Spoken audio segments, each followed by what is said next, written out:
లోకా సమస్తా సుఖినో భవంతు, సర్వే జనా సుఖినో భవంతు. ధ్యానము మరియు సద్గుణము. మన దేశంలో జీవించిన సాధువులను అనుసరించి జీవితంలో ప్రధానమైన అంశాలు రెండు. ఒకటి ధ్యాన సాధన, రెండు సద్గుణవంతమైన ప్రవర్తన. ఈ రెండూ కలిసి శాంతిని పెంపొందించడమే కాక ప్రజలు సద్భావంతో మరియు సామరస్యంతో జీవించడానికి సహకరిస్తాయి.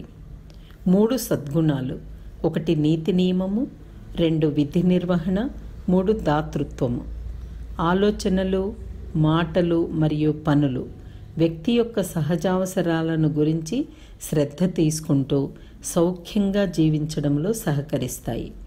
వ్యక్తి తన అవసరాలను తీర్చుకుంటూ లేదా విధి నిర్వహణలో ఉంటున్నప్పుడు అతని ఆలోచనలు, మాటలు మరియు చేతలు తనకు కానీ ఇతరులకు కానీ వెంటనే కానీ తర్వాత కానీ శారీరకంగా కానీ లేదా మానసికంగా కానీ బాధ కలిగించకూడదు. అవి పరిమితి, పద్ధతి సూత్రాలను అనుసరించి ఉండాలి. మనం పుట్టినప్పటి నుండి సమాజం ప్రతి ఒక్కరిని పోషించి కాపాడడంలో ఎంతో శ్రద్ధ తీసుకుంటుంది. జీవితంలో మనం అనుభవిస్తున్న సౌకర్యాల వెనుక ఎందరో వ్యక్తుల సమిష్టి కృషి దాగి ఉన్నది. మనం తినే ప్రతి అన్నం ముద్ద ఎంతోమంది కృషి ఫలితమేనని మనం ఎప్పుడైనా ఆలోచించామా? మనం ధరించే దుస్తులు, నివసించే ఇల్లు, ఇంకా మనం ఉపయోగించే ఎన్నెన్నో వస్తువులు అన్నీ కూడా ఎంతోమంది కృషి ఫలితమే. మనలో ప్రతి ఒక్కరము సమాజానికి ఎన్నో విధాల రుణపడి ఉన్నాము.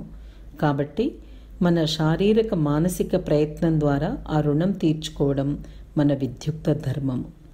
సమాజం వలన మనం సంపాదించిన ఆరోగ్యము, జ్ఞానము, హోదా మరియు నైపుణ్యాలు అన్నీ కూడా సమాజ రుణం తీర్చుకోవడానికి ఉపయోగపడాలి. సకాలంలో మన రుణము తీర్చుకోవడంలోనే మన కర్తవ్యం ఇమిడి ఉన్నది. తత్వజ్ఞాని వేదాద్రి మహర్షి.